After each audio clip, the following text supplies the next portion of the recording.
Chegou o Keep, o plano de saúde pensado para você que é pessoa física. Com P de plano e P de proximidade para você fazer consultas pelo celular 24 horas por dia.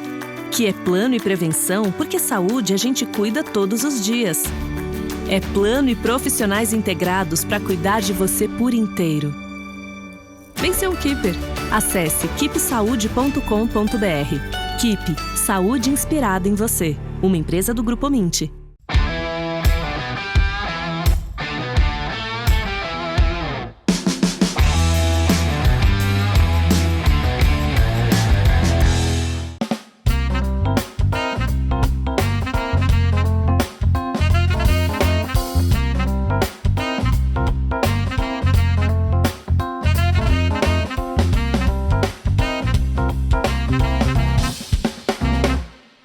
Aqui com Music in the Park Talks, eu sou Luciana Mello e hoje a gente vai receber, estamos aqui com eles dois aqui para a gente falar sobre viagem, com o Paulo Kakinoff, que é presidente da Gol, e a minha querida amiga, essa linda, essa cantora incrível, grande empresária, uma pessoa que eu admiro muito, Preta Gil. Gente, bem-vindos!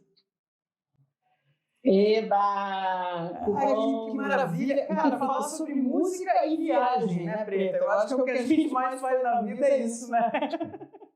Total. Antes da gente entrar, eu e Kaki, a gente ficou aqui conversando e eu falei para ele que eu fiquei agora sem viajar mais tempo, foi o maior período da minha vida, porque eu peguei meu primeiro avião com 6 meses, então... A nossa vida é isso, é música e viagem, é o que eu mais amo, assim, é viajar e ter o meu dom, o meu ofício. Então, a gente está bem aqui. Pô, que maravilha, Kaki, e você...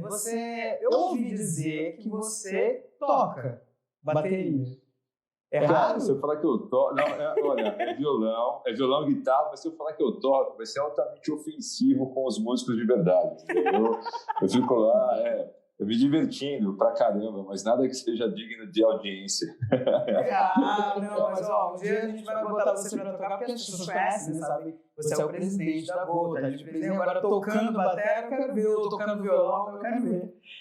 Os caras vão me mandar de volta pro avião rapidinho, mas vamos lá, vamos fazer.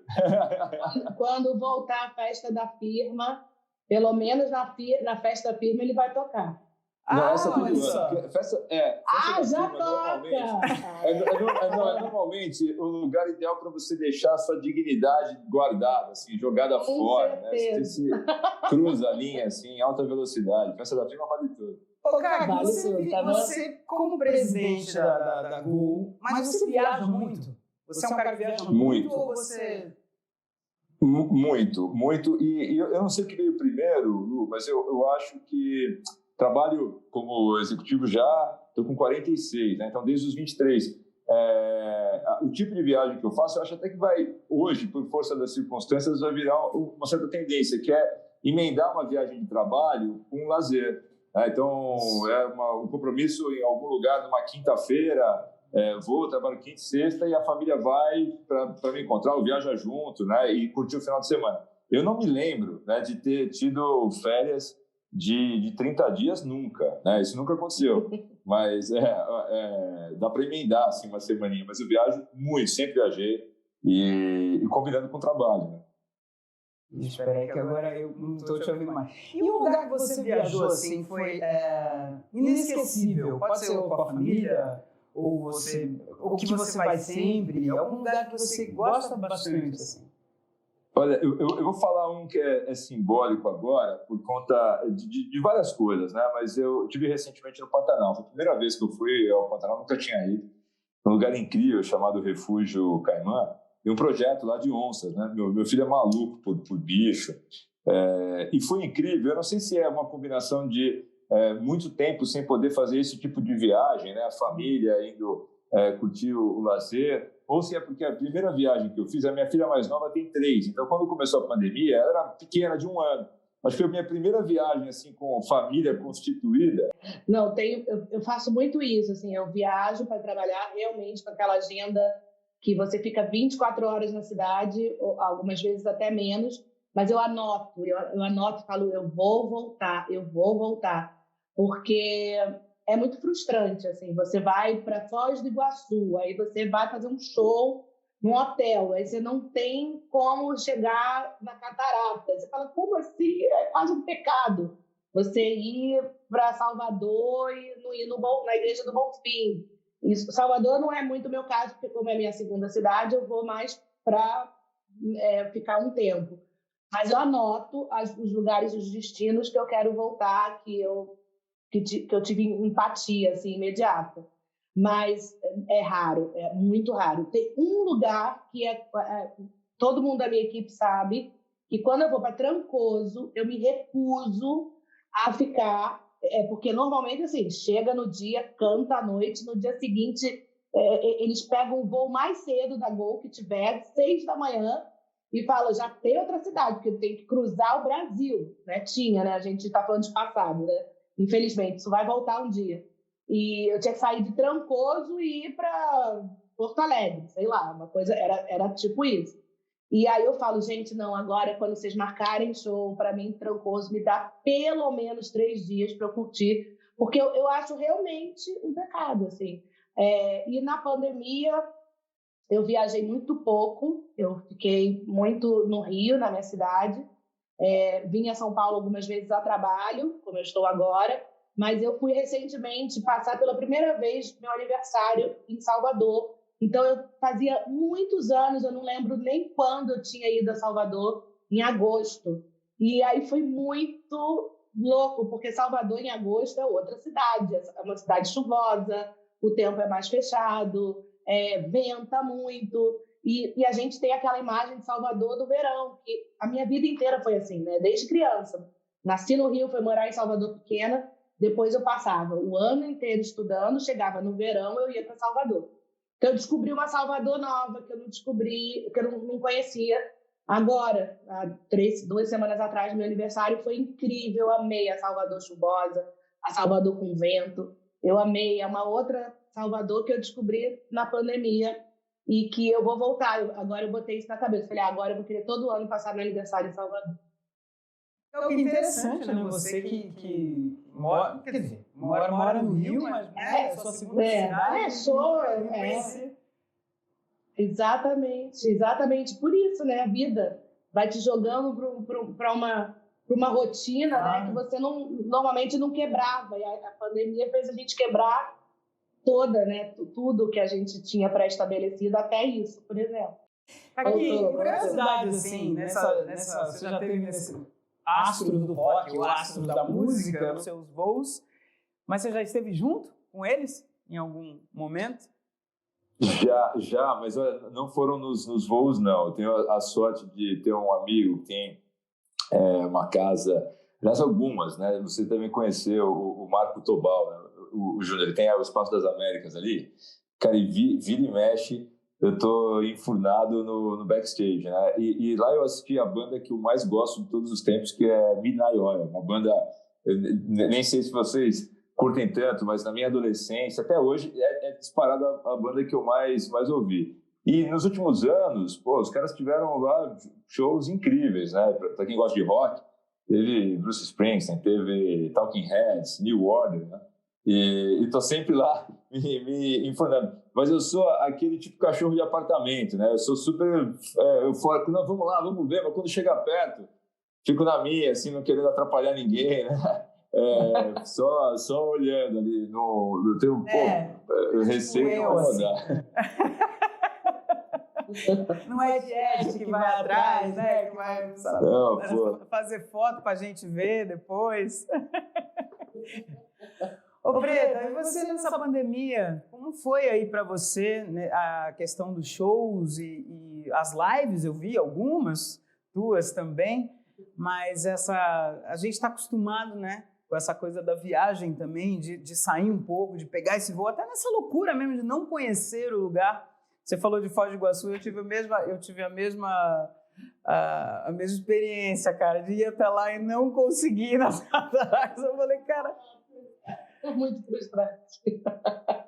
Eu também anoto as coisas, mas eu confesso a você que é difícil. Acho que a única vez que eu consegui voltar, assim, foi uma vez só que eu consegui ir numa cidade voltar. Até queria saber se você já conseguiu voltar para alguma dessas cidades que você anotou.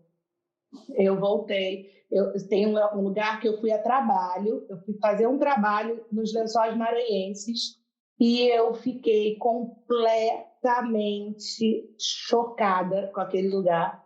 Eu já tinha ido ao Maranhão várias vezes, mas nunca tinha ido aos Lençóis Maranhenses. E fui fazer um trabalho específico também desses, de 2 dias, onde eu não podia mexer na minha agenda, eu tinha que voltar para São Luís, pegar o voo para continuar a minha agenda e não deu, enfim. E depois, graças a Deus, eu consegui voltar para ficar uma semana nos Lençóis e vivendo aquela experiência. Aquilo foi muito importante, foi um lugar que eu consegui, dado a imponência assim, dos Lençóis, que eu recomendo que todo brasileiro... Que é isso, né? Você chega lá, o Caqui falou, eu cheguei nos Lençóis Maranhenses, todos os hotéis, as pequenas pousadas, os lugares que eu ia, só tinha gringo. Vários fãs meus de São Luís, quando me viram nos Lençóis, falavam: você acredita que eu nunca fui para aí? Fãs meus maranhenses, nunca tinham ido. E eu acho que nessa pandemia a gente teve essa possibilidade. E em relação às lives e aos shows, assim, a gente... É uma coisa muito violenta, né, o que aconteceu no mundo, mas a nossa profissão ela foi de uma maneira atingida que eu não sei como comparar assim, a outra profissão. Nós fomos os primeiros a parar e provavelmente seremos os últimos a voltar, porque essa possibilidade da aglomeração, para mim, ela ainda é completamente distante. Né? Eu não consigo me imaginar num carnaval, por exemplo, em cima de um trio elétrico com 1 milhão de pessoas na rua, que é o nosso público de carnaval. Eu acho que a gente ainda vai precisar aí de alguns testes para entender isso. Então, foi uma espécie de luto. Eu vivi vários lutos nessa pandemia. O luto, primeiro de todos, do palco ter sido tirado da gente, daquela rotina frenética que a gente reclamava nos aeroportos da vida, sentados esperando nosso voozinho. Pegar uma van só para ir, né? Estamos só querendo ir, pegar uma van bem distante, pegar um avião só para chegar em algum lugar. Eu e meu marido, no auge da pandemia, assim, quando a gente não estava mais aguentando, a gente falava: que saudade do perrengue, que saudade do aeroporto, que saudade muita saudade, assim, muita saudade. Mas a gente, ao mesmo tempo, a gente já passou por esse período, já quase 1 ano e meio, então acho que agora tudo que a gente fizer tem que ser gradativo, responsável, de uma forma muito coerente, né? Porque não adianta a gente... Não, as coisas ainda, aqui no Brasil, ainda estão distantes. A gente muitas vezes fica vendo amigos, né, nos Estados Unidos, na Europa. Eu vejo, eu sigo, né, tenho vários amigos que moram fora e tudo sem máscara, e já em shows, aquele Lollapalooza com 80 mil pessoas. Ai, gente, um sonho. Mas a gente aqui ainda tem muito trabalho para fazer, né? A gente tem que convencer muita gente a se vacinar. Você acha que vai ter medo, Preta? Das pessoas voltarem aos shows, assim, como você vê isso? Não, eu acho que se as coisas forem feitas com muita cautela, muita responsabilidade e baseado na ciência, o público não vai ter medo. O que não dá é para gente, e acho que isso está acontecendo, o que a gente vê, né, já acontecendo alguns shows em algumas casas, com menos capacidade, né, com a capacidade reduzida, com distanciamento, está rolando. E eu acho que é muito bacana para o artista que quer fazer nessa opção, nesse formato, e para o público que quer ir assistir nesse formato, é uma experiência. Eu, particularmente, ainda não me sinto preparada para isso. Eu ainda quero esperar um pouco mais para voltar aos palcos. Mas é uma opção minha, e isso não interfere, e eu não julgo o artista que, nesse momento, onde já se é autorizado fazer shows, aqui em São Paulo, por exemplo, as casas já voltaram com capacidade reduzida. Os artistas que se sentem seguros e que se sentem confortáveis para fazer uma coisa que é legal, ok, acho que é uma experiência. A gente tem que ir nesse teste, a gente tem que ir testando. Agora, mais do que isso, a gente tem que... O artista que sobe no palco, ele tem que falar, e aí, galera, quem não for estar vacinado, corre amanhã. Acho que a gente tem essa função, né, como artista, de tentar conscientizar as pessoas, porque ainda existe uma parcela muito grande da população, não só brasileira, mas mundial, negando a vacina. E isso a gente já provou, a vacina já se provou que ela é eficaz. A gente só tem que agora conseguir esse maior número de pessoas para se sentir segura, por exemplo, para voltar ao carnaval de rua, que é um patrimônio que a gente tem no Brasil, que eu tenho na minha vida e que eu estou morrendo de saudade. Mas na hora certa... E tem muita gente morrendo de saudade dos shows também, né? Assim, as pessoas estão com muita saudade. Você, principalmente, que faz shows para milhares de pessoas, né? Assim, realmente, imagino que deve ser muito frustrante mesmo, né? A gente não poder estar onde a gente quer e as pessoas também querendo que a gente esteja, mas por responsabilidade, né? E aos poucos. Mas já a gente consegue voltar, né? Caqui, as pessoas viajaram muito pelo Brasil, não é isso agora que você sentiu isso daí, assim? Que é essa coisa do conhecer o próprio país, né? Isso deve ter sido... Isso para mim, assim, você quando falou sobre isso daí, sobre as pessoas estarem viajando pelo Brasil, me deu até uma certa alegria, né? Porque muita gente realmente não conhece. Né? Assim, eu falo por mim, pela minha profissão, porque às vezes a gente chega num lugar realmente a gente conhece várias cidades, mas não conhece nenhuma delas. Então, assim, é bacana isso, né? Mas ainda tá isso, as pessoas ainda estão, você acha que viajando mais dentro do Brasil, você acha que isso vai ficar mesmo assim? Você acha que as pessoas vão querer conhecer mais ou é só questão de tempo até abrir aí? Tudo. Ô, Lu, não, olha, exercício arriscado de futurologia, né? Mesmo porque a situação é completamente inédita, mas eu vou acreditar que, acredito que uma parte dessa jornada que todos nós vivemos, né, nos últimos quase 1 ano e meio, quase 2 anos, eu acho que ela pode ser assim, bem resumida na ideia de conhecer o que está perto de você, né? Eu acho que as pessoas conheceram melhor, no sentido literal, as suas próprias casas, né? Em todos os aspectos. Conheceu a casa, conheceu melhor o parceiro, ou a parceira, o filho.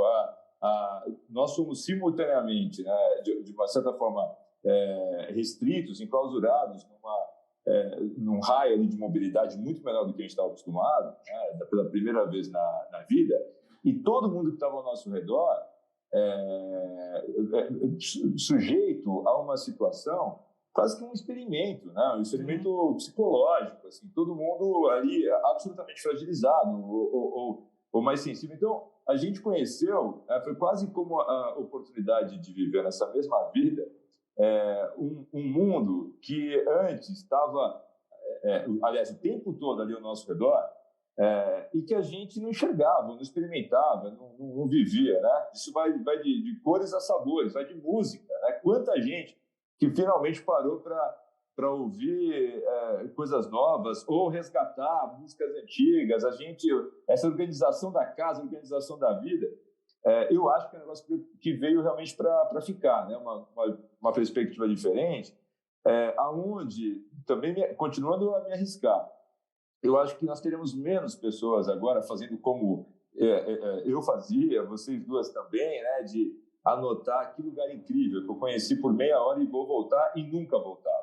Eu acho que as pessoas não vão mais entrar nesses, no caso de vocês duas, né, em agendas de 10 dias, 10 cidades, né, e perdendo coisas importantes, né, de tudo isso e ao mesmo tempo eu acho que as pessoas estão, espero pelo menos, mais preocupadas em viver e conhecer lugares e experimentar do que ficar ticando a listinha, né, de lugares que a rede social está falando que você tem que ir. E nesse sentido, eu não consigo imaginar um lugar mais convidativo para esse exercício que o Brasil, né? Aqui é tudo. O Brasil é uma amostra do planeta Terra no mesmo lugar, né? Tem Aliás, até neve, que não tinha, agora tem. Então é mesmo, neve, meu Deus. Aqui tem tudo, né? Além de um monte de gente legal. Então, eu acho que sim, acho que vai ficar. As pessoas, o boca a boca, prestou um serviço incrível. As pessoas voltaram, né? Para mencionar outro lugar, eu fui para Barra Grande, no Piauí, né? Uma praia espetacular, né? Eu só conhecia a capital, basicamente. Lugar lindo, incrível, tudo bom, comida boa, tudo espetacular. E um monte de gente, né? Falando de lugares novos, eu acho que veio para ficar, Lu. E só antes de terminar, para você nos shows, né? Para Preta no bloco, cara, a hora que liberar, vocês se preparem, porque eu acho que vai ser tipo um Woodstock assim, planetário, galera dando nua na rua, vai ser eu vou ser a primeira delas. Não, total, é tanto desejo de festa, de show, de abraçar, né? O negócio vai ser loucura. O bloco Preta vai ser, complicado. Não, vai ser uma loucura, nem consigo pensar. Vai ser e eu vou querer ir, eu vou querer estar lá com você em Preta. Não, o de São Paulo a gente faz aqui já esse ano passado foi o 3º ano. A gente faz no Ibirapuera, é muito lindo, gente, é surreal. São Paulo dá um show de organização, de animação, de pluralidade, de diversidade. O Carnaval de São Paulo de rua é incrível, assim. Então, vocês estão convidados para ficar comigo no trio e curtirem. Eu vou estar lá, com certeza vou. Eu queria uma curiosidade minha, assim, o que você escuta nas viagens, assim? O que você gosta de... Você acha que cada viagem tem uma playlist diferente? Você faz as suas playlists, assim? Eu faço playlist, sim. Se for para fora do Brasil, por exemplo, eu sempre faço uma pesquisa de artistas internacionais que, enfim, daquele país, e tento entrar, assim, sabe? Não dá para você ir para a Itália e não ouvir alguma coisa, algum artista italiano. Então, na última vez que eu fui para a Itália, a Chiara, uma amiga minha, fez uma playlist das coisas que estavam bombando na Itália. Você entra na sonoridade do país, né? É muito doido você viajar para os Estados Unidos e, sei lá, ficar ouvindo... Você pode, obviamente, mas acho que você pode ouvir tudo, em qualquer lugar. Mas eu particularmente, acho que a viagem, ela acaba tendo uma cor, acaba tendo um som, acaba tendo um gosto, acaba tendo, sabe, é uma paleta, assim, de tudo, de cor, de som, de gosto. Você vai para a Itália, você já imagina, assim, tudo, você, né, as coisas, você vai para a França, enfim, você vai para a Espanha. Cada país tem uma energia, tem um som, tem uma alegria, tem uma cor, tem uma vibração, assim. Então, eu faço isso. Mas eu sou uma ouvinte nata de MPB. É uma coisa que eu nunca consegui sair dessa bolha. É uma coisa até chata, assim. Escuto coisas americanas, escuto as coisas que estão fazendo sucesso, gosto da Beyoncé, amo, escuto a Madonna até hoje, escuto Stevie Wonder, mas, né, não posso não escutar Stevie Wonder, não posso de jeito nenhum, ele me traz, mas a minha playlist ela é 80% brasileira, assim, então, desde as coisas antigas às coisas atuais, assim, eu amo consumir a gente mesmo, assim, a gente produz muita coisa boa, e é exatamente o que aqui falou, a gente produz tanta coisa boa que a gente não conhece, assim, a gente vê, hoje em dia a internet mostra muito isso pra gente, né? Quantas vezes a gente não toma um susto de falar, nossa, mas quem é esse artista que eu não conheço e ele tem não sei quantos milhões de seguidores ou não sei quantos milhões de ouvintes e o cara, ele é mainstream, ele tá, ou ele é mais underground, ou ele é mais... E a gente não tá acessando, então eu gosto de consumir a nossa música, a velha e a atual. Você fica antenada neles, assim, até nessas, sei lá, no underground, alguma coisa, alguma área que você geralmente não escuta, de repente? Eu fico por alguns motivos, mas primeiro porque eu gosto mesmo, e segundo por business, né? Eu tenho 4 selos musicais, então a gente lança, em média, por ano, uns 30 artistas. Então, eu tenho que ficar ouvindo. E fora a minha equipe que me manda muita coisa. Olha essa pessoa, olha esse artista. Olha, então eu amo. A coisa que eu mais amo é gente nova que está aí com uma energia vital, artística, querendo uma oportunidade. A gente sabe muito bem como é difícil isso no nosso mercado. Então, eu fico muito ligada a novos talentos. Assim, é dos maiores prazeres que eu tenho ultimamente. Nessa pandemia foi assim. A gente gravou mais de 30 artistas nos selos, e isso é muito prazeroso em todos os aspectos. Dá para dar uma dica, assim, de quem gravou? Ou vai ficar chato com aquele que não tá? Mas, sei lá, de falar alguns nomes do que às vezes eu fico pensando, pô, será que se ela falar, né, de repente vai falar, mas e eu também fui lançado. E que você já... Não, óbvio que dá.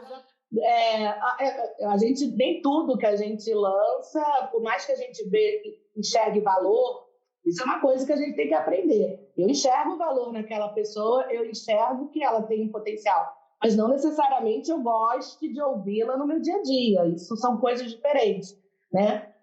Tem uma cantora chamada Kini, que é de um selo nosso, que é uma cantora extraordinária, você tem que conhecer ela, um vozeirão, compositora, escreve suas próprias músicas, e ela é linda e incrível, assim, uma mulher negra potente, que eu tenho esse privilégio de estar perto, assim. Mas tem outros, tem o Luquinhas, que tem uma galera, vou ficar aqui, se eu ficar falando o nome, eu vou ficar até amanhã. Você pega coisa antiga do seu pai para escutar?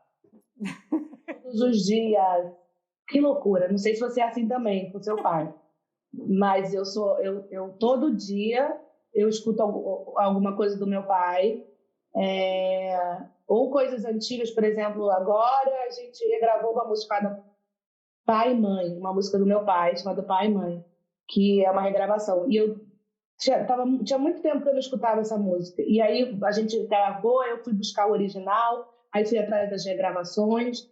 Eu escuto, sim. Meu pai, para mim, é um mantra, sabe? Uma coisa, uma sonoridade que me remete à infância, que me remete às minhas raízes, à minha ancestralidade. Então, quando eu escuto meu pai, eu me reconecto comigo mesma, assim. Então, muitas vezes, nesse dia a dia da gente pandêmico, enlouquecido, de muita loucura, de muita tristeza, com muito trabalho, é exaustivo, assim.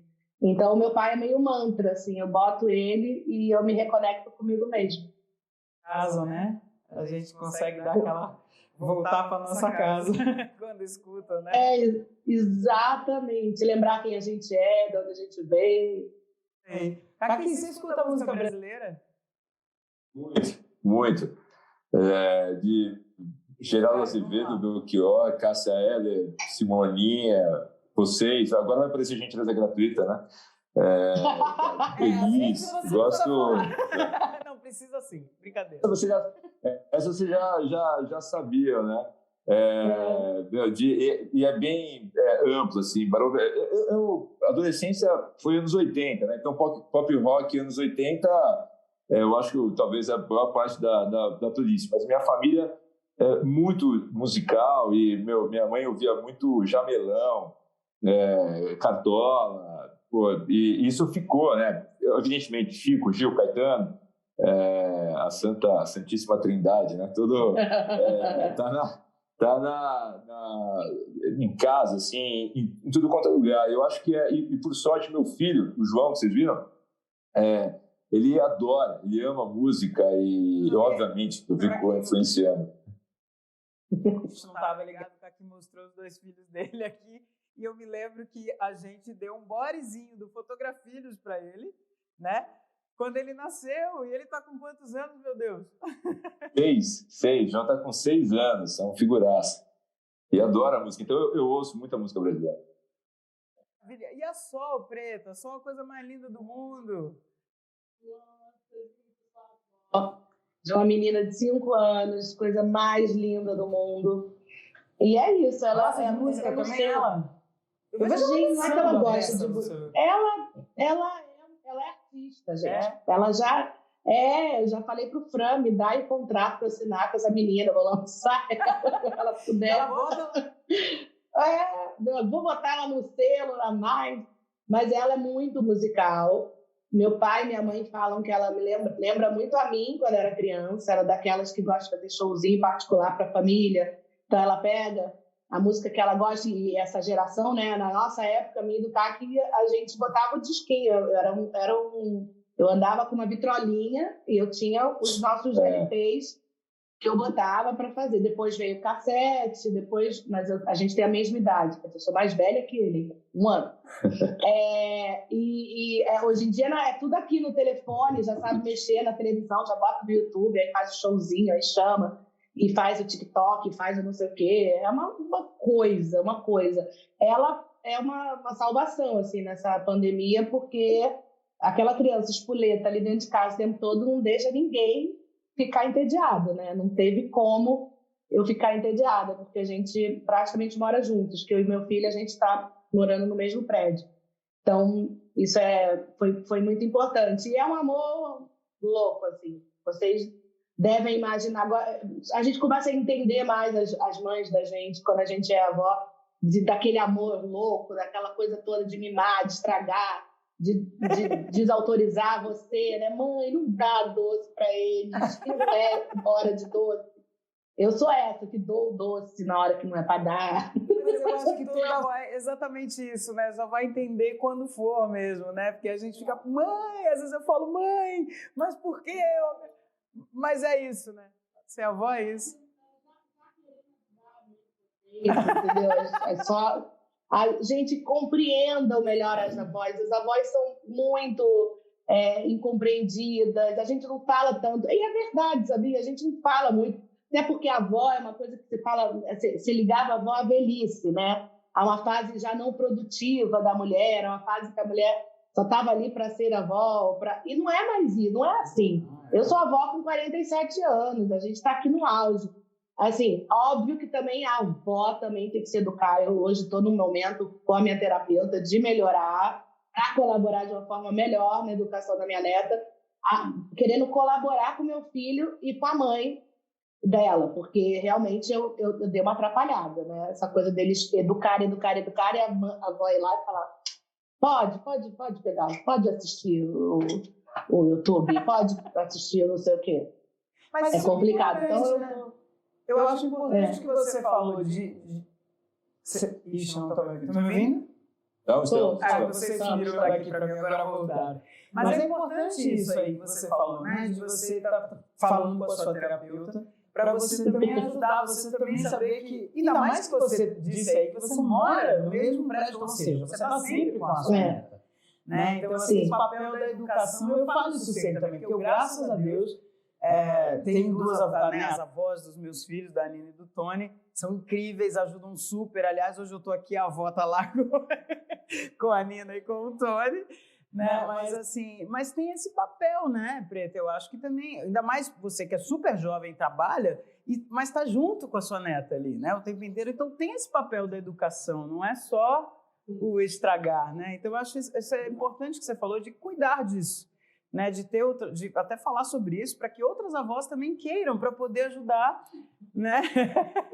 Mas eu conversava muito com a minha mãe, com a minha sogra, e falava, eu entendo, eu juro para vocês que eu entendo vocês, mas como vocês não são aquelas avós de final de semana, ou aquela avó que vê uma vez no mês, ou, né? É uma avó que está todos os dias ali. Dia a dia, tem que colaborar, a gente tem que ter uma unidade de educação. Se não pode, não pode na minha casa, não pode na casa do pai nem da mãe. Senão vira uma esquizofrenia. Até para criança é uma loucura, né? Mas a minha avó deixa. Mas eu não sou a sua avó. Mas o meu pai deixa. Mas eu não sou seu pai.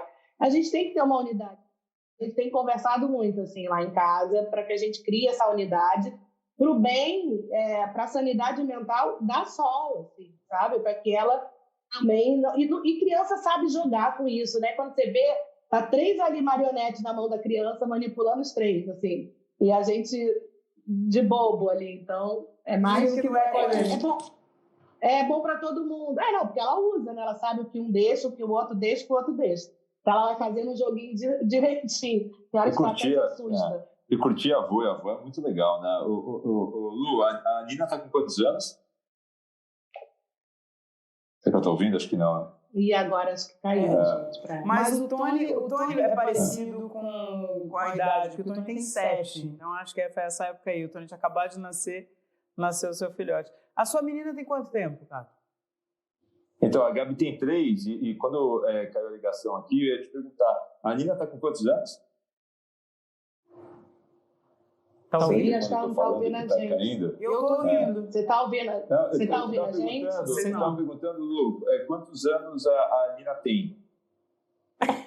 Está me ouvindo? Não mais. A gente te escuta. Agora escuta, 12. É 12? A gente te escuta. Então eu acho que eu perguntei, eu acho que ela ouviu a minha pergunta e eu não ouvi a resposta. Eu te respondi, que eu tô com uma pré-adolescente. O que eu estava falando é que curtir avô é muito legal. Eu ia perguntar, a Nina curtiu o Jair, né? Deu, assim, tempo dela curtir o Jair. Então, a Nina teve, né? Ela super ligada nele, assim. Porque a Nina também... Meu pai, eu costumo dizer, né? Meu pai era esse cara aí mesmo. Alegre, feliz, barulhento, que só sempre foi. E a Nina adorava essa confusão, né, com ele. O Tony é que não teve, né? Era o sonho dele, né? Ter um neto, né? Porque tem isso também para os avós, né? Tinha isso pelo menos para o meu pai, mas ele já tinha a Isa e a Laura e a Nina, né? A Isa e a Laura do Jair e a minha Nina. Mas ele queria, quando ele soube que eu engravidei do Tony, nossa, meu netinho, mas ele faleceu, o Tony tinha acabado de fazer 4 meses. Pois é, mas é que a Preta, o Jairzão, eles revolucionaram a categoria avó. Né? Imagina você ter uma avó tipo Preta, tipo o Jair, né? Outra seria meu sonho. Ele ser esse avô que ia estragar o tempo inteiro, que não ia ter terapeuta que falasse pra ele que ele não poderia. Porque estragava os filhos, quanto mais os netos, né, gente? Eu imagino seu pai, como era com vocês, assim... da brincadeira, da farra, da sua mãe ficar louca. Jair, bota ordem na casa. Ele não queria saber de ordem, só queria saber de bagunçar. Era mais essa criança aí dentro de casa. Mas posso falar? Ele era rígido com a gente, cara. A gente, assim, tinha o negócio do chamar de senhor, né? Tanto é que minha mãe, na época, falou, que Jair, vai me chamar de senhora? Eu sou jovem, você quer? Ele falou, não, isso é respeito. A gente tem que ter respeito. Então, assim... essa questão do cumprimentar desde muito cedinho, né? Imagina, não existe a possibilidade, que hoje a gente vê, né, algumas crianças às vezes que eles são tímidas, amanhã não tem problema. Meu pai não, meu pai falando, tem problema sim, vai cumprimentar, vai falar oi, dá bom dia, boa tarde, né? Aí quando a gente eu lembro quando a gente era criancinha, a gente via assim, sei lá, 10 centavos, né? Às vezes você acha, né? 10 centavos, olha, pai, achei uma moeda, não é sua, bota lá no lugar. Eu falava, não, pai, mas eu achei. Não é sua, bota lá. Eu falava, tá bom. As pessoas não sabem desse lado dele, mas ele era essa farra, era essa criança, né, toda que, enfim, adorava brincar com a gente quando tinha esse tempo, né? Porque Preta sabe bem disso. Às vezes a gente ficava, né, antigamente era mais assim, né?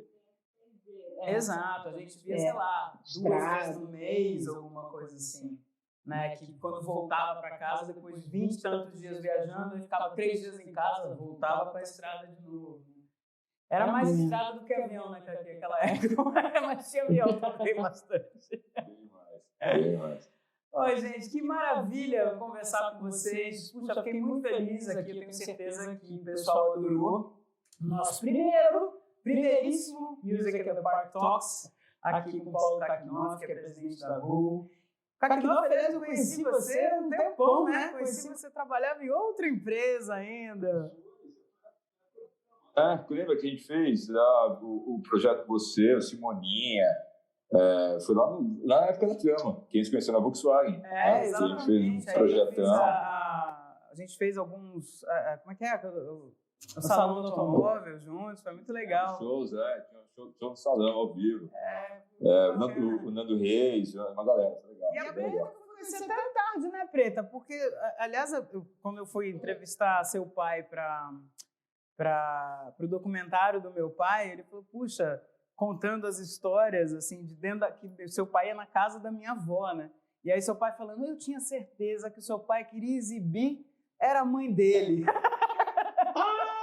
E ele lembrou disso, de toda da comida que a minha avó fazia. E a gente até que se conheceu.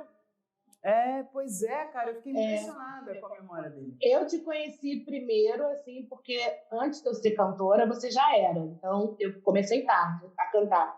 E eu me lembro que eu era... Pra você. Eu era muito sua fã. Você teve medos? Medos do quê? Você provavelmente desde criancinha vivendo nisso, né? Eu acho que você deve me entender. Você teve mais coragem do que eu. Mas em algum momento você deve ter passado pela sua cabeça o que acabou dominando a minha, muito por conta também de eu ter perdido meu irmão ali, quando eu tinha 15 anos. Meu irmão faleceu e eu estava ali no auge dos meus estudos, da minha preparação para o que eu viria a ser profissionalmente, né? E aí eu fiquei muito... imagina, uma adolescente perdeu um irmão, que era uma referência máxima. Meu irmão era baterista, tocava, era um cara incrível. E aí eu, naquela vibe de adolescente, de querer... Eu sempre fui muito produtiva, assim. E aí eu tinha feito um estágio com o Nizam, o Anais, num trabalho de verão, literalmente para ganhar uma grana. E aí ele me ofereceu um estágio na agência dele. E ali com 16 anos, 17 anos, eu estava no auge dessa dúvida e do medo e da insegurança mesmo, assim. E aí acabei aceitando e vim morar em São Paulo e trabalhar com publicidade. Eu acho que eu fiquei congelada ou tá tudo bem? Vocês estão me vendo? Não, tô te ouvindo. Ah, tá. Acho que só o teu retorno ficou congelado. Eu acho que tá aqui, eu tô congelada lá na... Lu, você tá me ouvindo? Também não ficar falando, né? Como diz, gastando latinha à toa. Não, ficou agora. Eu acho que realmente nos últimos segundos aí. Não foi muito tempo, não. Você tá me ouvindo? Me congelou.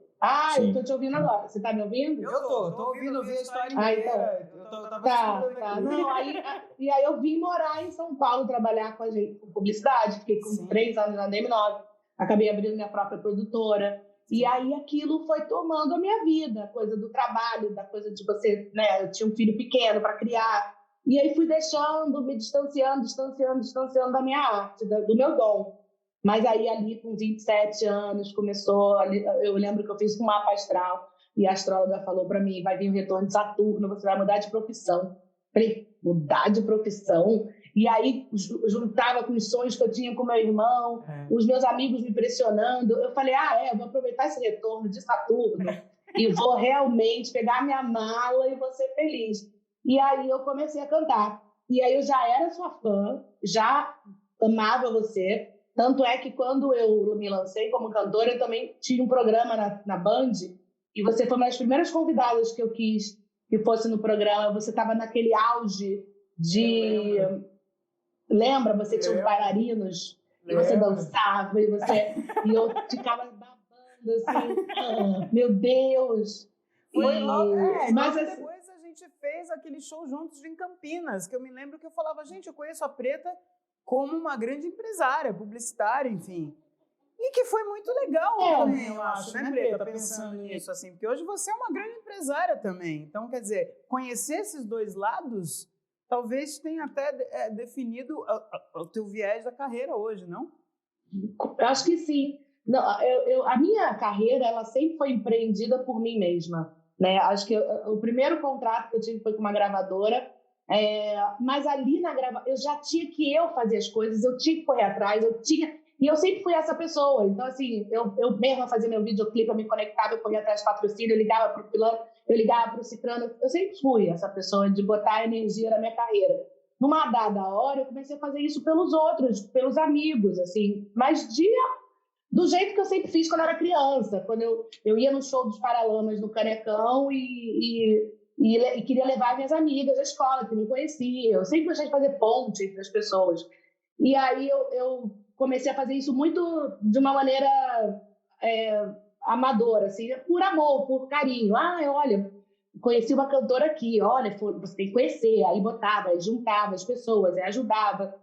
E aí uma hora eu falei, sabe uma coisa? Ficava uma coisa meio menor, assim, como se eu tivesse me livrado de ser empresária e ter entrado finalmente para a arte. E as coisas não são assim, elas podem andar e devem andar juntas, né? Eu acho que a gente precisa sempre dessa energia para que as carreiras, para que os artistas possam brilhar. E aí eu acho que eu posso fazer isso por mim, pela minha própria carreira e pela de outras pessoas. Então, hoje eu trabalho ativamente na carreira de outros artistas, já há uns 6 anos, mas na pandemia acho que todo mundo acabou descobrindo mais esse lado, porque eu não podia fazer show, eu falei, vou botar minha energia em outras pessoas. Mas eu amo, e sem dúvida foi uma escola. Assim, foram 12 anos praticamente de muita experiência. Trabalhei em agência de publicidade, né? Tive a própria produtora de vídeo. Então, isso tudo me deu bagagem para hoje eu ser a mulher que eu sou, assim, artista e empresária que eu sou. Porque nesse show que eu tava falando, acho que foi 2003, sei lá, 2000 e alguma coisa, ali no comecinho, 2003, 2004, sei lá. Você tinha acabado de lançar teu disco também. Eu falei, olha só que legal, aí teve essa oportunidade da gente fazer show no mesmo teatro, né? Ali, acho que foi em Campinas, que eu falei, gente, a Preta. Porque muito... Eu fiz no costume, né? Tipo, tô com uma colega de trabalho aqui hoje. Eu era sua fã, e eu sempre gostei de ser fã e tiete dos outros, e sou até hoje. E sou sua fã, e você sabe que o que você tiver e fizer, é só me chamar que eu vou colar com você, porque eu acho você uma potência de arte, de carisma, de amor, assim. Então, onde você estiver e precisar de mim, é só chamar que eu vou. Pô, meu amor, caramba, eu fico até sem graça aqui, porque eu sempre falo em casa, eu falo, cara, eu admiro muito a Preta, porque ela é essa pessoa que faz, não é porque você tá aqui não, viu, não vou rasgar seda não, porque eu sou aquariana, eu sou aquela que fala mesmo, eu não tô nem aí, falo na frente e falo por trás também coisas boas, né? Nesse sentido, porque eu falo, cara, eu admiro muito, porque é uma pessoa muito segura dela. Muitas vezes até falo, eu me inspiro em você, Preta, muitas vezes assim, eu falo, cara, eu preciso parar com umas noias que eu tenho aqui. Olha, a Preta, essa mulher incrível, essa grande artista, também grande empresária. Eu falei, puxa, eu me inspiro muito em você, muitas vezes. É isso, Lu, a gente se sabota muito na vida. Então. E a gente sabe das nossas dores, e a gente sabe como a gente vive numa sociedade que implantou isso na nossa cabeça, né? De que a gente não era capaz, de que a gente não era bonita, que a gente não podia ser amada, que a gente não podia ser livre, que a gente não podia... Então, a gente vive essa desconstrução em vários aspectos e acho que é libertador, assim, quando a gente vai tomando coragem de ser quem a gente é e tomando ainda mais essa potência que você é. Imagina, você é uma mulher incrível e que pode potencializar ainda mais todas as os seus dons, os seus talentos, as suas qualidades. A gente passa uma vida, as pessoas apontando pra gente nossos defeitos, né? Você não é boa, você é gorda. Você não é isso, você é aquilo. E a gente vai acreditando nessas limitâncias e a gente vai se limitando. E acho que a gente está num momento de expansão, assim, de tudo, da nossa existência, da nossa consciência. Então, vem comigo que você vai... Eu me lembro quando você lançou ser mais feliz. O Preta-Porteira, a capa do seu disco, eu achei o máximo. Eu via tanta gente caindo, matando em cima. E como você, claro que isso deve ter doído em alguma hora, mas como você transparecia isso para as pessoas e hoje em dia até, né, para as mulheres aí, para a gente que se sabota o tempo inteiro, né, e ver uma referência de falar, cara, é isso aí, eu sou assim mesmo, eu gosto disso, eu não gosto daquilo, vou fazer porque eu quero, né? Ter essa liberdade é muito bacana, Preta. Eu realmente admiro você e obrigada pelo carinho de sempre, enfim, eu tô aqui também, você tem meu telefone, para o que você precisar, quiser, é só falar assim, ó, o horário, a data e que roupa que é, para eu ir bonitinha. Você não vai nem se preocupar, né? Onde tiver que ir. Você é uma deusa. Obrigada, Preta, por ficar aqui. Eu fiquei muito feliz também de conversar com você, que fazia muito tempo que a gente não falava. Aliás, deixamos de falar muita coisa aqui, tem a paixão pelas Kombis, que eu já sei que meu marido também tem, né? Meu marido ainda é, ele tá aqui no estúdio comigo, ainda é um apaixonado pela Kombi, mas depois, isso papo para outro dia. Manda um beijão pro Ike, ó, por acaso, aqui do lado tem um porta-retrato, não sei se dá para ver, é a primeira saída com a Fernanda, com a mulher, numa Kombi. Olha... Ela achou um pouco esquisito, né? Porque uma das primeiras saídas eu levei meus amigos, que tiraram a foto. Mas tá deu Eu certo sou dessas até hoje. também. No nosso casamento, eu entrei de Kombi, eu fui de Kombi, eu e meu pai na Kombi. A gente fez a Kombi pra também. isso. Ela também. Ela Muito também. obrigada. Obrigada, Pretinha, Preta Gil, obrigada. E ó, Obrigada a você, até Lu. já, nos veremos em breve. Beijo pra vocês. E olha, gente, amanhã tem Music in the Park Talks, às 8 horas da noite. Aliás, não, daqui a pouco tem Daniel da Bem entrevistando o pessoal do jazz, logo depois do nosso papo aqui, né? Amanhã, às 8 horas da noite, depois. Amanhã vai ser com quem é, Anuar? Amanhã a gente vai conversar com João Suplicy, exatamente, Music in the Park Talks com João Suplicy, amanhã às 8 horas da noite. Gente, muito obrigada, muito boa noite a vocês. Até já. Foi Valeu. um prazer. Tchau. Tchau. Beijão. Tchau.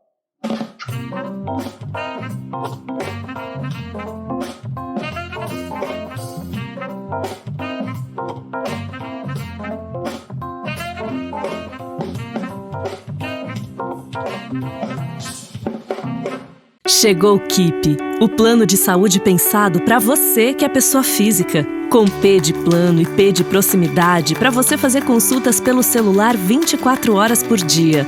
Que é plano e prevenção porque saúde a gente cuida todos os dias. É plano e profissionais integrados para cuidar de você por inteiro. Vem ser um Keeper.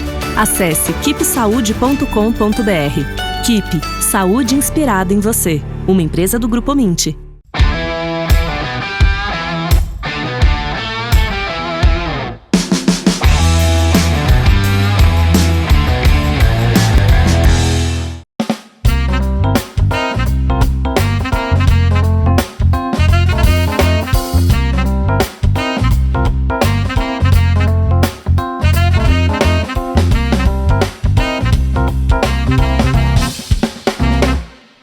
Boa noite, rapaziada. Meu nome é Daniel da IBEM e eu fujo das apresentações, mas eles me chamam e eu acabo vindo com o maior prazer. Porque é o seguinte, eu posso fugir disso, mas na verdade acho que eu tenho uma função para carregar na vida, que é conectar as pessoas com a música. E como eu tenho feito isso durante muitos anos, tocando e falando, eventualmente a gente faz esse tipo de coisa aqui, que é essa hora que a gente vai passar aqui, desfrutando um pouco da história, do impacto que alguns que passaram por esse planeta tiveram sobre a gente. Quando a gente fala o nome, você fala Jimi Hendrix, cada um imagina uma coisa, né? Às vezes Jimi Hendrix para uma pessoa é só uma camiseta com cabelão Black Power, para o outro é uma guitarra pegando fogo, para o outro é o cara que me fez querer estudar. Então, cada nome desse eu tenho certeza que tem um impacto diferente. Então o que aconteceu? A gente teve algumas edições do Music in the Park aqui em São Paulo. Eu tive a honra de me apresentar no Parque do Povo há cerca de 2 anos e a pandemia chegou, pegou todo mundo, mas ensinou e na verdade botou a gente para aprender muita coisa na marra. E hoje o Music in the Park, como o nome diz, não é apenas um festival que acontece no parque. Ele é uma plataforma de conteúdo com alguns pilares e isso que vocês estão aproveitando, e eu também vou aproveitar com a nossa colega e com nossos 2 colegas hoje, é um desses pilares, é a gente compartilhar história e conteúdo sempre ligado à música. O que é que vai acontecer essa semana aqui no Music in the Park Talks? No início da noite, a Luciana Mello, filha do Jairzão, esse eu consegui ver ao vivo. Apresentei um programa, eu tive a honra de entrevistar Jair Rodrigues no palco com a minha mãe assistindo. Mas a Luciana vai estar aqui das 8 às 9, a Luciana Mello, fazendo esses bate-papos também, cada dia com um assunto. E eu, a partir das 9h30 da noite, de segunda a sexta, nós vamos trazer sempre um convidado ou uma convidada que vai representar, ou melhor, um vai inspirar o outro. A gente vai sempre trazer o nome de um artista que nos influenciou, que nos impactou para levar essa ideia. E a convidada de hoje é a cantora Alma Thomas. Está acompanhada do marido Pedro também. Tá aí, Pedro? Tá ouvindo a gente? Alma, eu acompanho você de longe ainda. Não tive a oportunidade de ouvir a pressão sonora na real, só no simulacro, né? No YouTube.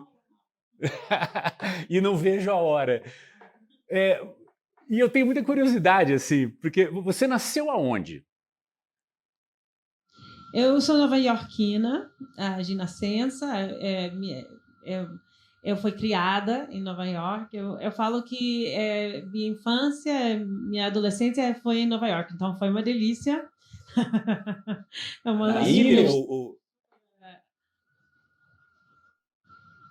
Desculpa. Você cresceu em que lugar? Na ilha ou nos arredores? Onde que você cresceu lá? Sim, no Long Island, New York. Minha família é de Brooklyn e do Bronx. Eu cresci no Long Island, que é onde fica Brooklyn e Queens também. É uma ilha Long Island, a gente chama a ilha longa, que ela realmente é bastante longa. Fica do lado do Manhattan e Staten Island. E é nascida e criada lá. Mas foi em Boston que eu conheci o Pedro no Berklee College of Music, que fica em Massachusetts, um pouquinho mais no norte, no nordeste de lá. Eu sou nordestina de lá. E a gente se conheceu, eu tinha 19 anos, e estamos juntos desde então. Então, isso quer dizer 19 anos, estamos juntos. E eu me mudei para o Brasil em 2004. Você é de onde, 17 anos de Brasil. Pedro, você é de onde? Carioca mesmo. A gente tem um visual trocado, né? E foi para cara de gringo, mas ela que é cara de brasileira gringa. Para a matriz do jazz buscar a alma. Esse é teu nome mesmo? Alma é o seu nome? É meu nome de verdade, da minha bisavó, que nasceu na escravidão, inclusive. A nossa teoria de família é que provavelmente eles foram escravos trazidos dos West Indies, do Caribe, né? Então, provavelmente tinha uma influência latina na cultura da família do meu pai. E a Alma ganhou seu nome, mas também no sul dos Estados Unidos, Alma é um nome na virada do século XX para 19 para 20, é muito comum. Tem muitos vovós com esse nome, Alma, nos Estados Unidos. Você já me falou assim, uma meia dúzia de coisas, falando sério, arrepia, porque você fala de Long Island, Queens. Eu lembro de um teatro que tem uns 100 anos de idade, que eu tive a oportunidade de ver o Jimmy Heath regendo, e na plateia só tinha negão de cabelo branco, era todos os amigos dele, o Percy Heath estava lá, o irmão, né? E Lewis Nash na bateria. Eu vi uma big band nesse teatro, você deve saber o lugar que eu estou falando, que fica no Queens. Fica no Queens? Antigo, tem uns 100 anos. Teatro de eu estou buscando meu HD, porque eu estou pensando, tem muitos lugares assim em Brooklyn, né? Mas no Queens, talvez por minha família ser de Brooklyn, que a gente é vista em Nova York, como nem as cariocas. Eu sou Howley, eu não sou caiçara lá em Nova York, mas eu me arrepio a cada quadra que eu ando ali. Cara, a gente podia ouvir um pouquinho de música, né, para depois conversar sobre o tema da noite, que é Billie Holiday.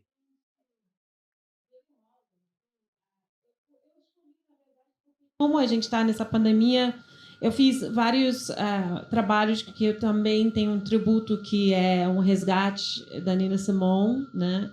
E da real significância por trás das músicas, porque às vezes a gente realmente sabe sobre o que queria dizer, né?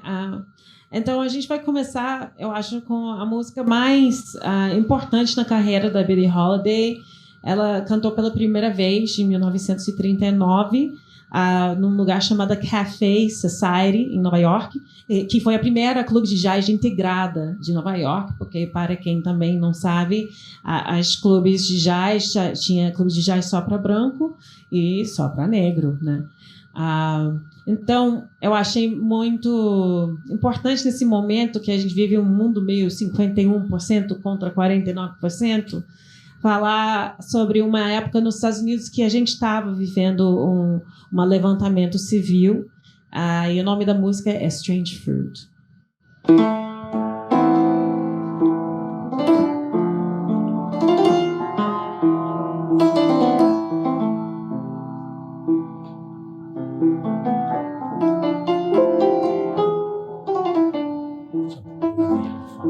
southern trees bear strange fruits, blood on the leaves, blood at the root,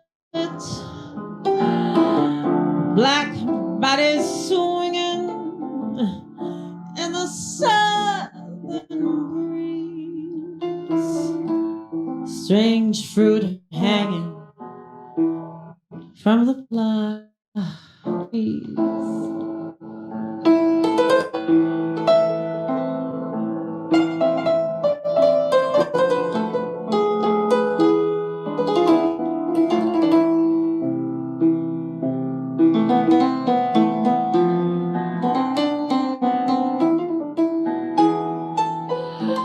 Pastoral scene of the gallant South, the bulging eye and the twisted mouth, the scent of magnolias, sweet and fragrant, and the sudden smell of burning flesh. So here is the fruit for the crows to pluck, for to gather, for the wind to sigh, for the sun to rise, for the trees to dry. Here is a strange, here is a strange and bitter, and bitter.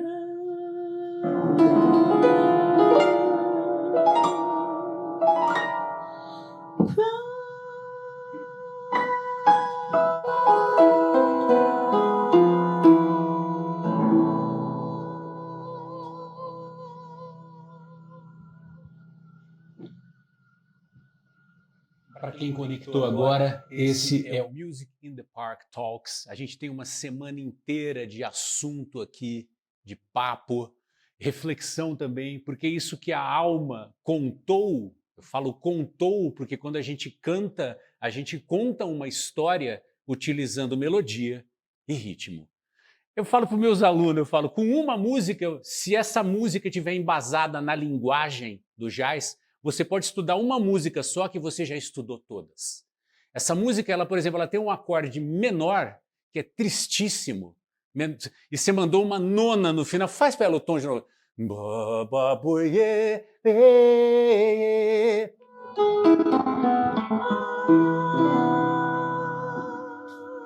É onde? Lugar nenhum, porque uma das essências do jazz, né? Ela realmente tirava o ouvido do povo, do que era popular da época, e trazia para a nona, a 13ª, a 10ª, para esses blue notes, né? Que a gente chama. E é um treino de ouvido, inclusive. Elas vêm dos músicas de trabalho, né? De trabalho nas plantações, e foi se desenvolvendo. A gente pode ficar um mês falando sobre isso aqui, e é fascinante. Eu sempre penso... Claro, porque uma coisa amarra na outra. E eu sei que sempre tem gente ouvindo que às vezes não faz ideia do que a gente está falando. O que é 13ª, o que é nona? O importante é assim... A gente já ficamos meio técnicos, mas... Eu sou fascinado por isso, eu adoro... Lá, vamos dizer assim. Exatamente. Mas esses númerozinhos que o músico fala, que é o posicionamento das notas, na verdade, é porque o músico, ele podia chamar isso de qualquer coisa, de ketchup, bife, tomate, mas ele identifica por número as notas. A linguagem que a gente fala. Mas agora, sabe qual é o significado disso para quem está escutando e é leigo e não entende? Você não precisa entender que números são esses, mas o músico, ele sabe que se ele cantar aquela nota, que é aquele intervalo, ele sabe o que ele vai causar no seu coração. Essa letra, se eu não me engano, eu tive o privilégio de assistir uma vez no Sesc Pompeia, Gigi Bridgewater encerrando o show com Strange Fruit, sem microfone. Ela teve essa ideia de tirar o mic no Teatro do Pompeia, que é um lugar que soa bem, mas fazendo isso, ela obrigou a plateia a prestar mais atenção, porque essa letra, que fruta estranha é essa?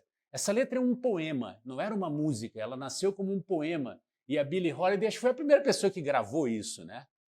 Na verdade, ela era uma poema de o Abel, que é branco, é judeu, que estava pesquisando no sul e tirando fotos. E é isso que ele via. E ele escreveu esse poema e foi a Billie que fez a melodia. Então, ela é coautora dessa música com Abel Maple. Vale a pena depois ouvir lendo. Se você não compreendeu de cara o que é o seguinte, a fruta estranha, que fruta é essa? Eram os homens negros que foram enforcados. Enforcados, né? Era um ato comum. Na verdade, era um ato que era feito para ser um aviso para os outros escravos, né? Eles queriam dessa forma e deixavam. Então, infeccionava o lugar não só visualmente, tanto sensorialmente, né? Você via, cheirava, convivia com aquela pessoa ali, esse strange fruit, essa fruta estranha na árvore. Você está doido, você está descrevendo isso como um aviso, né? Que é uma propaganda da forma mais cruel possível, né? Sabe a história do Conde Drácula, que todo mundo deve, que falou Drácula, Transilvânia?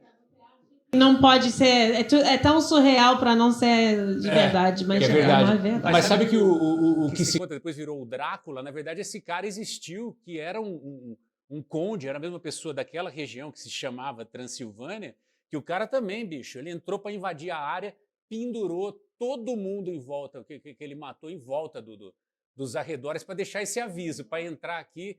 Então isso não é uma exclusividade de um período, né?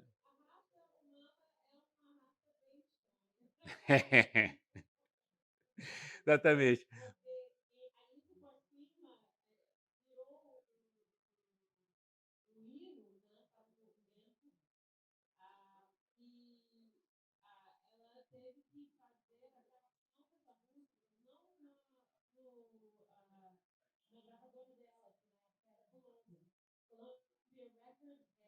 Usava a gravar, falou que era triste demais, e essa imagem é super feia.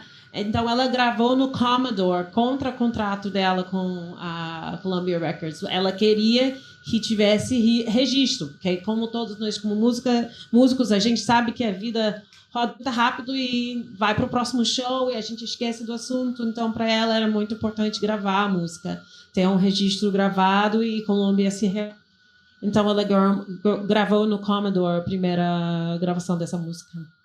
São de protesto, né? Legítima, né? É isso? Alma, sim. Bom, para quem conectou agora, esse é o Music in the Park Talks. Nós vamos ficar a semana inteira aqui conversando sobre jazz, sobre os caras que nos impactaram e nos impactam até hoje. Isso aqui é bonito, né? Eu falo, o conceito de vida eterna é esse. Os caras já morreram. O Wes Montgomery morreu, eu não tinha nascido. Até hoje eu ouço diariamente aquele cara para tentar entender a digitação com 2 dedos e tal. Para você, Alma, a Billie Holiday, você tem lembrança da primeira vez que esse nome foi mencionado na tua vida, que você escutou? Você lembra disso? Sim, porque meu avô, assim, minha família não era uma família musical, quer dizer, com talentos musicais, infelizmente. Eu não compartilho disso com minha família, mas eles amavam música. Eles eram consumidores de música, eles adoravam ser plateia. E meu avô adorava escutar o Benny Goodman Orchestra. A gente escutava isso no carro com fita cassete. E a gente ia para a escola escutando Benny Goodman Orchestra eu sabia do Billie Holiday porque ele me falou, porque era da época dele, ele nasceu em 21, né? Que a Billie Holiday foi a primeira cantora negra de cantar com uma orquestra branco, porque a orquestra do Benny Goodman era só brancos para muito tempo. Então, isso era uma coisa que dava orgulho ao meu avô, porque meu avô era irlandês, né? E tinha uma neta negra. Então, ele ressaltava o que ele sabia e o que ele conectava, e jazz, definitivamente, era, né, a força atrás da vida social e da noitada do meu avô. Ele viveu a era da música popular ser essas músicas mesmo. Você tinha quantos anos quando você andava de carro ouvindo Benny Goodman? Me criou dos meus 7 até que eu fui para a faculdade, então foi bastante tempo. Com 7 anos, isso as pessoas precisam entender, gente. Com 7 anos, ela já estava estudando. Ela só não estava sentada na Berkeley, lendo os modos e lendo. Você estava estudando swing, os intervalos, não é isso? E o cerebrão a mil ali. Claro. Não, e curtindo, e era coisa muito para cima, não, o Benny Goodman era super para cima, então era algo que a gente confiava, assim, meu avô, assim, para quem não conhece minha história, rapidamente, minha família também, assim, de branca, tanto a parte negra da minha família, são famílias bem desabastecidas, né, com poucas oportunidades, mas por ser nos Estados Unidos, a gente tem acesso a muitas coisas, mesmo com desabastecimento financeiro, né? Então, meu avô basicamente dedicou as últimas 2 décadas da vida dele me levando para todas as oportunidades musicais que eu tinha. Tanto eu toquei violino clássico quase 20 anos e também no coral que eu participava. Então, ele amava, ele virou meu motorista de ir para os lugares e ele dormia no carro durante os ensaios. Ele me leva para um ensaio quase todo dia. Do violino também? Eu não escutei.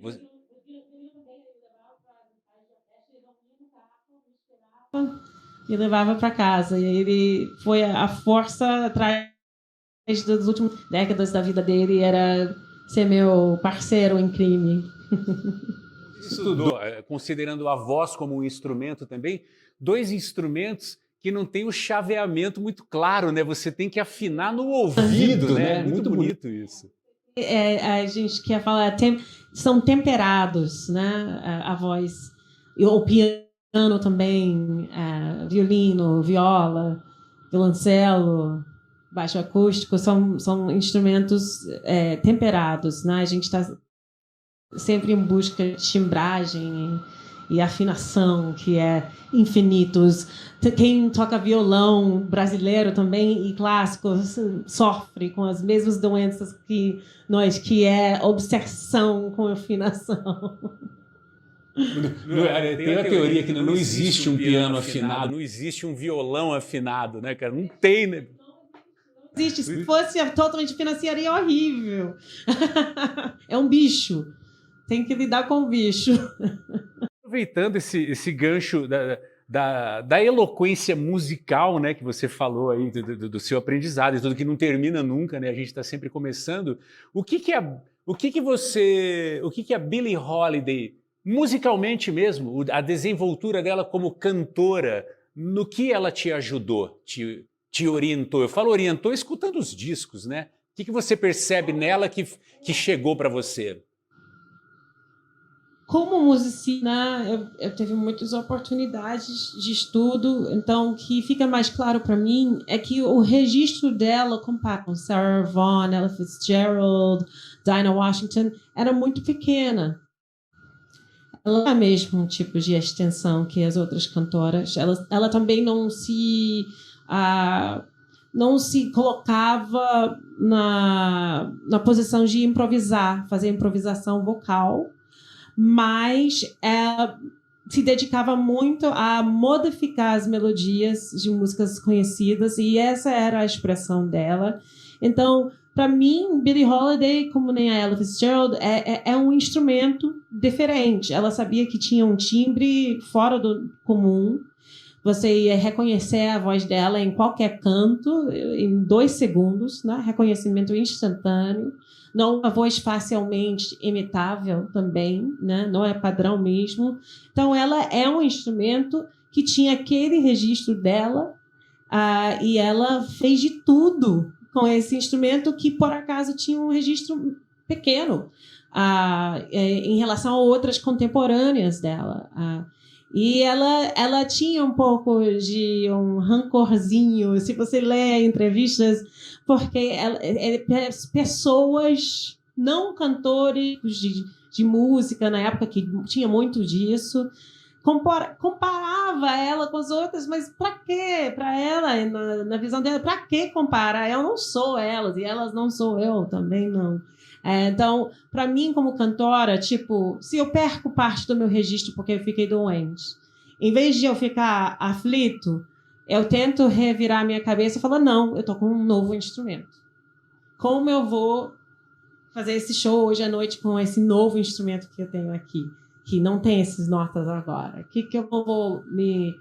Como eu vou rebolar este vez, entendeu? Em vez de ficar no que perdeu, eu fico com o que tem. Acho que Você pode trabalhar, né? de vida muito parecido com isso. Isso. Interessante que você fez da... Exemplo viva disso. E uma observação interessante que você fez da Billie Holiday, exatamente, porque todas, você, todas, Leni, Andrade, Elis Regina, todas são um instrumento que usam a garganta, né, para contar. Algumas escolheram ou se levaram a improvisar, talvez porque estavam muito perto dos caras que tocavam sopro, se bem que a Billie também, né, era chegada do Lester Young e tal. Mas ela, é o que você falou, a gente não ouve. A gente não ouve ela improvisando, assim como a Elis. Não... Foi o Lester Young que deu o nome dela, Lady Day. Eu acho que foi o Lester que deu esse nome, Count Basie Orchestra. Isso mesmo. Agora, é o que você disse, nem pelo fato dela não fazer, para quem está escutando e não sabe, quando você fala scat singing, é quando a cantora está usando onomatopeias, né? Seria esse né? É isso, é o scat. Língua, assim, o scat singing, na verdade, assim, a gente diga que começou com o Louis Armstrong, ele trompetista, ele estava imitando o próprio instrumento dele com a voz dele, né? Mas quando você faz vários outros traços, você vê que outras cantoras inventaram novas línguas. Então, faz os sketches de um jeito, a Sarah Vaughan de outro, sabe? A Diane Reeves faz de outro jeito. Diane Reeves, se você escuta sketch singing da Diane Reeves, você vê muito mais uma influência africana, de escalas mais daquele lado do mundo. Ela é pesquisadora também, então ela incorpora coisas mais de gritos e chamadas mais africanas, mas com as linguagens que as outras cantoras do passado faz. Então, cada um de nós que faz improviso vocal acaba de nossa própria linguagem, porque a gente se associa com o instrumento. Então, com meu registro, normalmente eu me associo com um sax tenor, um trompete. Então, quando eu escuto música instrumental, eu escuto mais saxofonistas, mais trompetistas, eu acabo ficando mais chegado, porque parece mais com minha voz. E é bonito de ver como um aprende com o outro, né? Você falou isso da Diane Reeves e é verdade. O improviso dela tem uma matriz africana no alfabeto que ela fala. Eu assisti uma vez no Bourbon Street aqui em São Paulo, ela e o Arthur Maia estavam no baixo. E quando eles começaram a conversar com o instrumento? É isso aí, é uma conversa. Você, Alma, na tua jornada como cantora, você é uma pessoa que seguiu para improvisar também alguns coros ou você interpreta o tema e brinca com a letra mesmo? Aonde que você está? Eu sou realmente que eles gostam de falar, xeitas de jazz. Eu acho que todo mundo lá no Music in the Park sabe que eu sou um scat singer e eu amo muito. Essa interação com a banda, às vezes, a mais comunicativa, mais generosa, porque é onde a gente brinca um com o outro, a gente instiga o outro para ir um pouquinho além do que a gente sabe que eles podem fazer, o que for, seja ritmicamente, seja em velocidade, que seja em extensão, a gente está sempre empurrando um ao outro, e essa tensão ao vivo é muito gostoso de ver os músicos tendo essa coesão de tomar riscos. Para tomar risco, você tem que confiar em todo mundo no palco. O Improviso realmente é um lugar... Foi como eu realmente cheguei no jazz, na verdade. Lá no Berklee, eu estava ainda vendo o que eu ia fazer nesse mundo de cantora popular, porque minha vida inteira foi música erudito.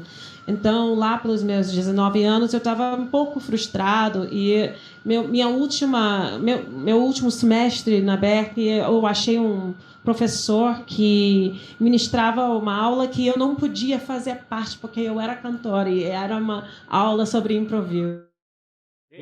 Chateado com isso. E eu fui até o escritório dele. Eu falei, eu sei improvisar. Então, ele foi para o piano, Mark Shalansky, foi para o piano, puxou um blues, improvisei e falou, tá bom, eu vou te dar o código para você poder entrar na aula. E isso mudou minha vida, realmente. Aí eu falei, me achei. Pedro até lembra, né? Ele estava comigo, a gente já estava namorando na época. Então, ele sabe que esse foi uma divisória de águas para mim. Então, eu sou improvisadora, eu sou musicista que canta. Com cuidado, porque eu não sabia que você se metia nessa praia. Eu não sabia, eu não ouvia, eu não vi registro teu, eu não sabia. Já que você disse que é o que você mais gosta, será que a gente pode ouvir pelo menos um blues de 12 compassos, você brincar com um tema e fazer um improviso, para a galera entender o que é isso? Que a voz é um instrumento como qualquer outro, né? Fine and Mellow, que Billy cantava e adorava cantar do blues, porque ela falava que era a única coisa que era honesta sobre a vida.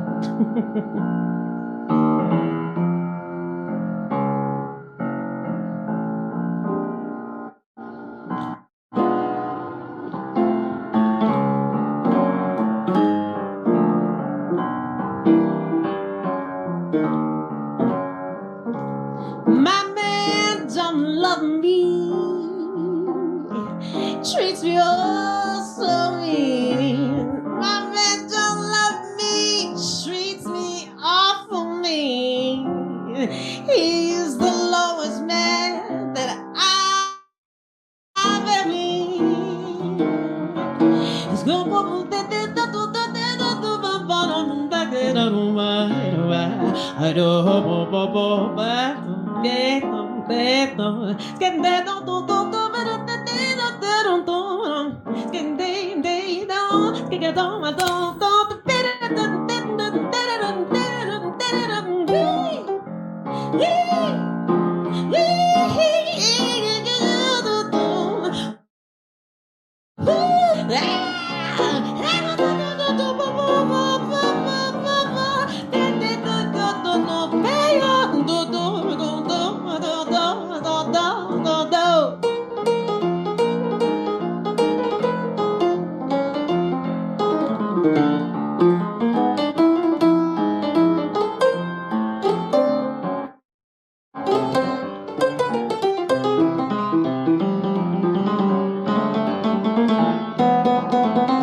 Love is like a faucet, it turns off and on.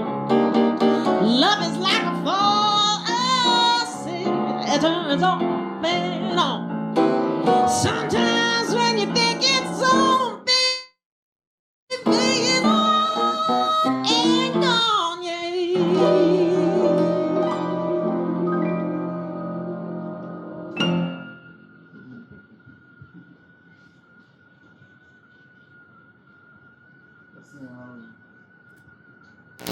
começando, porra. Nós temos segunda-feira hoje, a gente está conversando aqui com a Alma Thomas e o Pedro, que é marido dela. Estão juntos há muitos anos, fazendo música, jogando bola e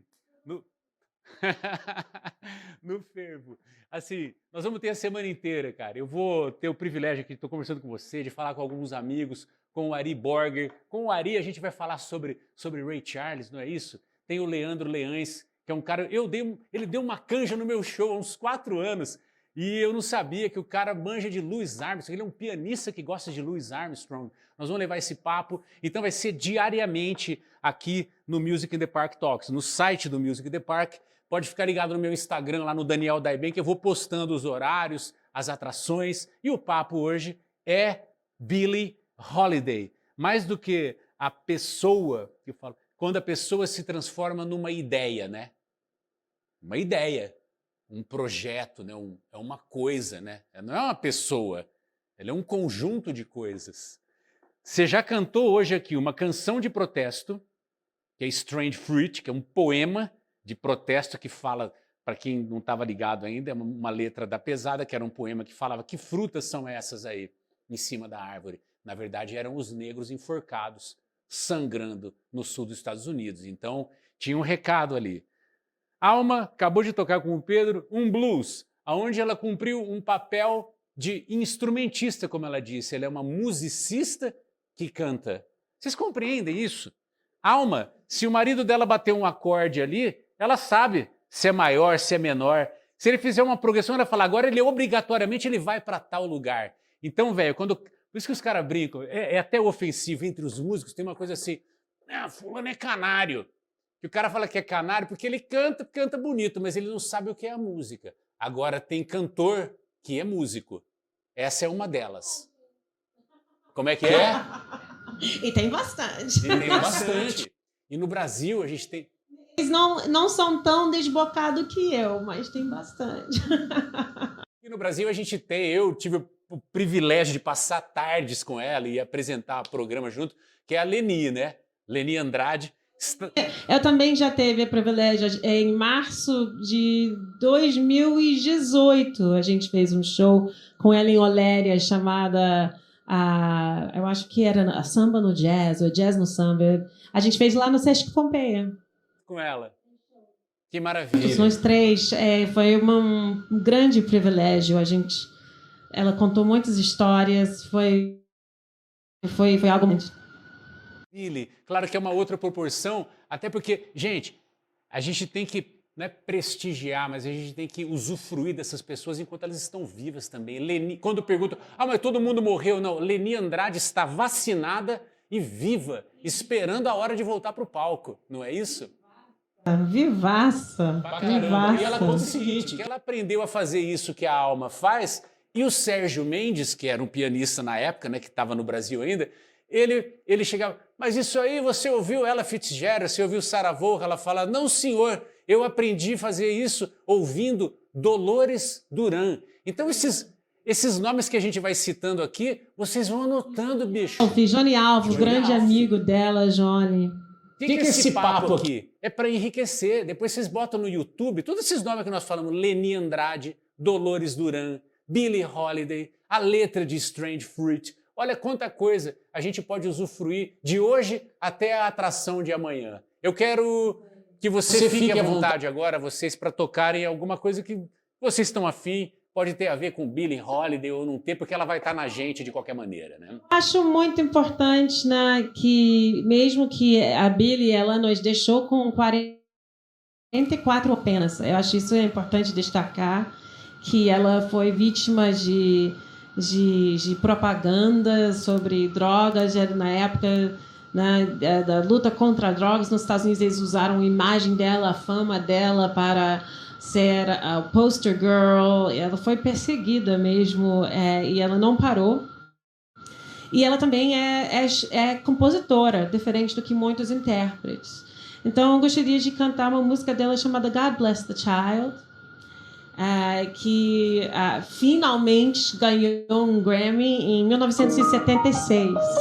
Você falou no início do papo que tem muitos artistas influenciados pela Billie, e duas que Eu lembro agora, a Janis Joplin falava isso direto e também a Joni Mitchell. Então, para você ver a gama de estilos que ela afetou. Então, acho que essa música é ótima para terminar, porque realmente ela escreveu também. E eu acho que ela acreditava, que diz, Deus abençoe tem o seu, que tem o seu talento, sua voz, sua plataforma para dividir isso com as pessoas.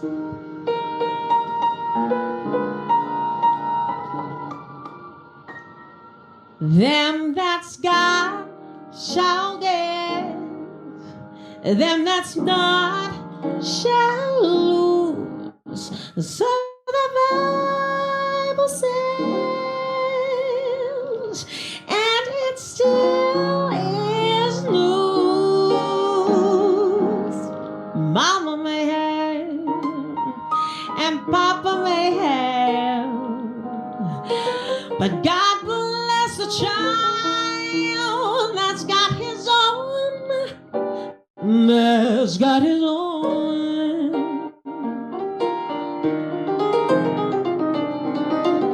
Yes, the strong get more, while the weak ones fade. Empty pockets don't even make the grade.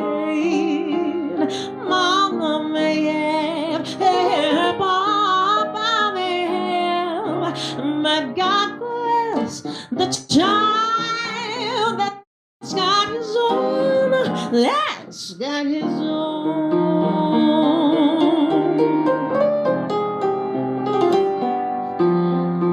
Mommy, you got lots of friends crowding around your door. Everyone's done make it as they won't go round no more. Good relations give crust of bread and such. You may help yourself, but don't take too much. Mama may have and Papa may have, but God bless the child that's got his own, that's got his own.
No more.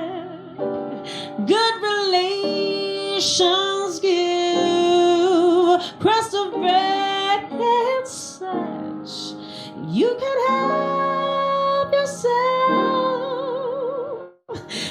but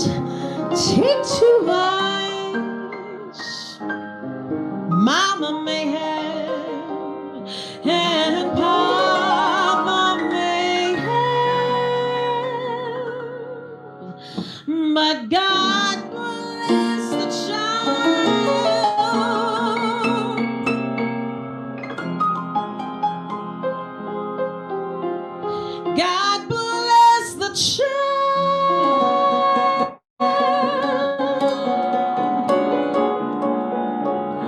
God bless the child that's got, oh, that's got. God bless the child that's got his own.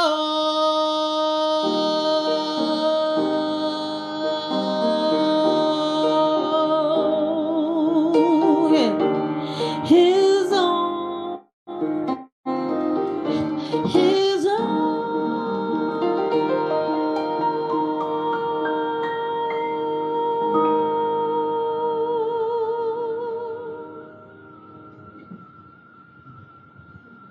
Privilégio. A gente se acostumou com essa coisa de tecnologia agora na pandemia, mas pensa bem, bicho. Eu estou aqui em São Paulo, aqui no estúdio, na produtora. Alma e Pedro estão lá no Rio de Janeiro, cidade que engoliu o jazz junto com o samba e formou a bossa, né? Foi aí também, né, que aconteceu a bossa nova. Esse cara, o Pedro, foi estudar em Boston, porque gostava da música americana, encontrou essa menina, agora estão morando no Rio, e nós estamos aqui só captando e distribuindo assunto e energia. Lá, tá me tirando, né? Tá me tirando. Plantando e colhendo. Eu só quero agradecer essa oportunidade da gente fazer a primeira edição de hoje do Music in the Park Talks aqui com Alma Thomas, Pedrão no piano, e é assim que vai ser, cara, essa semana. Amanhã tem mais. Vocês anotem na agenda, anota na agenda, eu sei que é coisa de velho, faz alguma coisa aí. Dá um save, um pré-save, sei lá como é que chama esse negócio. Amanhã tem mais, quarta tem mais, quinta tem mais, sexta tem mais, às 9h30 da noite. É só clicar no musicinthepark.com.br. Eu só tenho a agradecer porque a Alma hoje veio trazer a sua alma para a gente falar, tocar um pouquinho de Billie Holiday, que é, sem dúvida nenhuma, ela é influência até para quem nem sabe que ela existiu. Não é isso? Não tem como. A gente está fazendo um resgate e estamos muito sortudos de poder fazer isso. Desculpa, eu me lembro de uma coisa há muitos anos, na extinta MTV. Tá, não, tudo bem. Há muitos anos, na extinta MTV, eu me lembro que, eu não lembro se foi a Soninha, Francine, algum VJ, será que foi o Edgar? Alguém perguntou pro Caetano, Caetano, o que você ouve em casa? Eu me lembro até hoje, era início dos anos 2000, final dos anos 90, ele falou, Billie Holiday, Ella Fitzgerald, Miles Davis, basicamente os de sempre, não é? Então o cara pode ser... Tem gente fazendo resgate em silêncio, tem gente fazendo resgate no Music in the Park.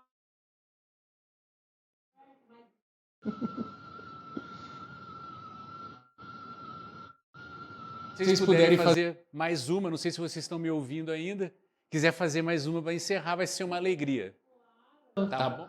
Um abraço a todos. Uma que eu amo, que eu não sei se muita gente conhece, falando em resgate, vamos fazer o quarto, Don't Explain. Essa eu adoro.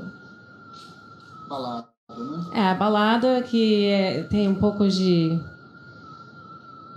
safadeza.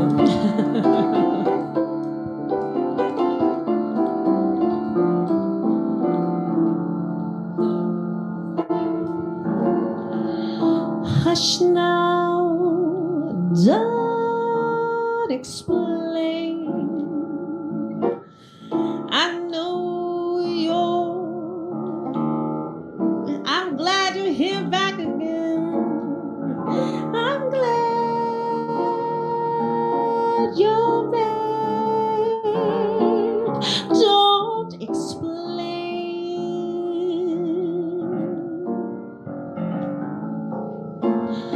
Quiet. Don't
You're my joy and pain.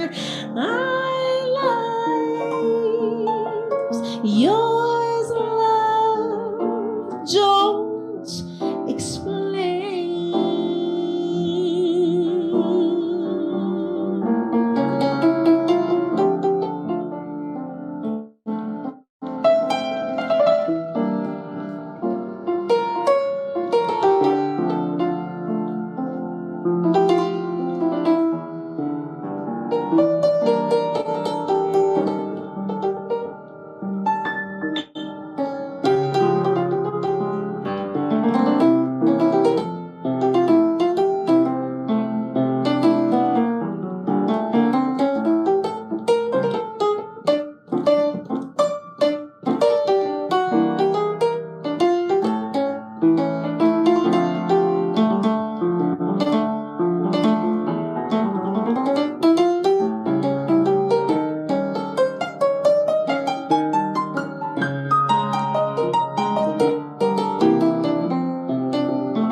You know that I love you, and what love endures all my thoughts of you, for I'm so completely yours.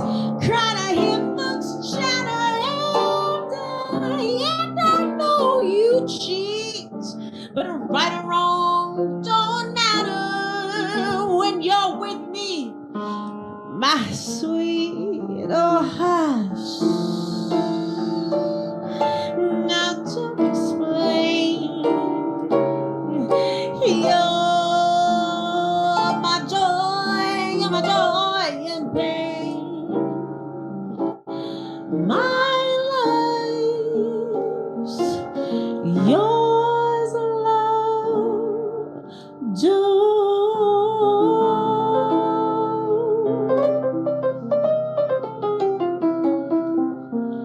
Explain.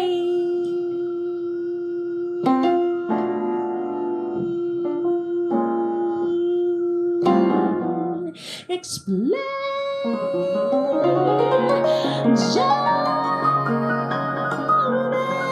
explain.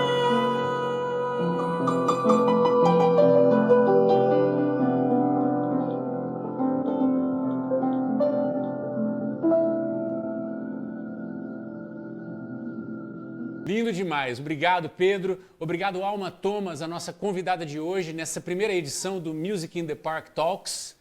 E amanhã tem mais. Na verdade, a semana inteira. Amanhã, terça-feira, às 9h30 da noite, eu, Daniel Daibem, estarei aqui conversando com o Ari Borger, que é um grande pianista. Já tocamos junto, inclusive, fizemos algumas viagens por aí, Sesc, Tiradentes. Mas isso é uma coincidência. Eu não sou o curador dessa parada. Na verdade, o culpado de tudo isso é o Anwar Talak, que... É só clicar www.musicinthepark.com.br, eu ia falar. E amanhã tem mais, então é isso, 9h30, beleza? Um abraço, obrigado, Alma, Pedro, e até a próxima. Valeu, queridos, obrigado para todo mundo que assistiu, valeu. Valeu, tchau, tchau.